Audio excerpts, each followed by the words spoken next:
Hey guys, welcome back to another episode here at Full Throttle. Thank you very much for tuning in on today's episode. If you have intermittent working headlight bulbs and you're not quite sure what's going on and you take them out and you see the connector either melted or you have broken security tabs that keep that connector tight to the light bulb, I'm going to show you guys how to fix that now. Is the biggest concern, guys. Even if you think these clips aren't that big of a deal, over time this is going to get loose, and as that gets loose, your light output's going to diminish.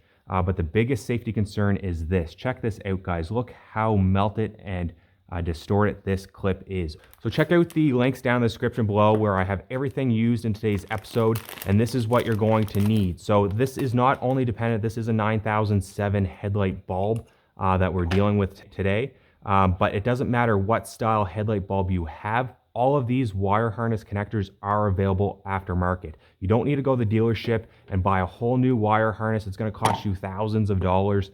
Pick these up. So the 2-pack of this for a 9007 headlight bulb came in around $15 or less. And the biggest factor with this, guys, is look at the quality difference. Overall, we are going from a plastic housing. This is ceramic. So even if these clips do break down the road and this gets a little bit loose, you start having that arcing between the connectors, this is not going to melt and potentially cause a fire. It does have a very good thick weatherproof gasket as well to keep that moisture and elements away from those electrical connectors as well. All right, so the next step, we do need to get this wired in. A very important step before you start cutting any of the factory wires is to take a look at the wiring layout.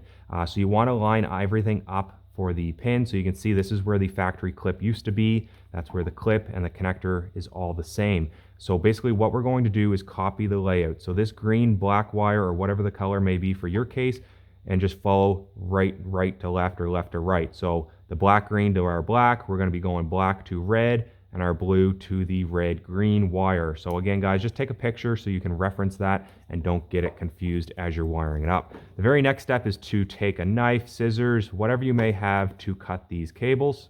I will leave a link down in the description below for all of the tools and products you see in today's episode, so be sure to check those out.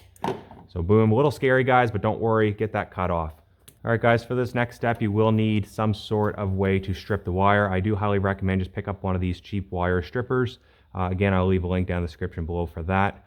You're going to want to leave yourself quite a bit of excess copper. That's going to give us lots of room to twist the wires together. You'll see that in just a moment. So I'm going to strip all 3 wires back, just like that, guys. And I do always like to come in and twist these copper strands together. At this point, we're going to move on to our new connectors that we've purchased. And here you can see it should be the same on yours, but they do have them pre-sliced. So all you're going to have to do is pull off the insulation that's pre-cut.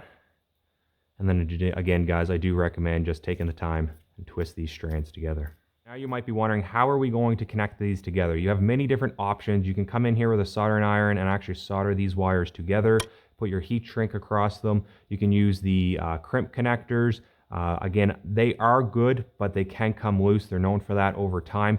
These, I think, are the easiest DIY method and one of the best methods because it's all in one solder connection with security clamps and heat shrink to keep all the weather out from the connection. So I will leave a link down in the description below. You may have seen these in some of the other episodes on the Full Throttle channel, and by all means, I absolutely love them. I've had no issues with them, guys. They're very easy to use, and I'm going to show you that now. So once you slide this connector on to whichever side wire you'd like, we're going to come in here and twist the copper strands together. This is going to give it a good mechanical bond. You want to make sure you do is have these red lines on the insulation of the wire.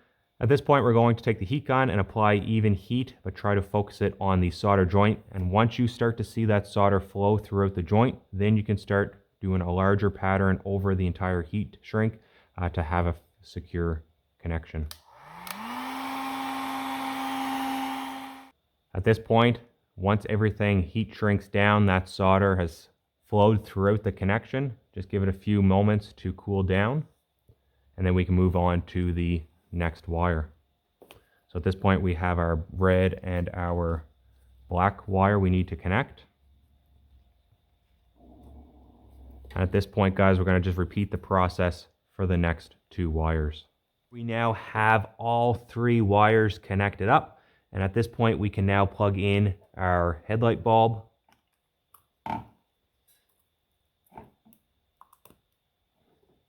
As you can see, we have a very tight connection on those clips and right around the new weather gasket. At this point, you can go in and hit the light switch on your dash. At this point, you can see we have a very nice bright bulb. I should have really videoed the bulb previously. We had nowhere near this amount of light output coming from the bulb, so we're going to see a huge improvement over the old worn out connector. All right, guys, and it's as easy as that to get this done. It's going to take you no more than about 15 minutes of light at most.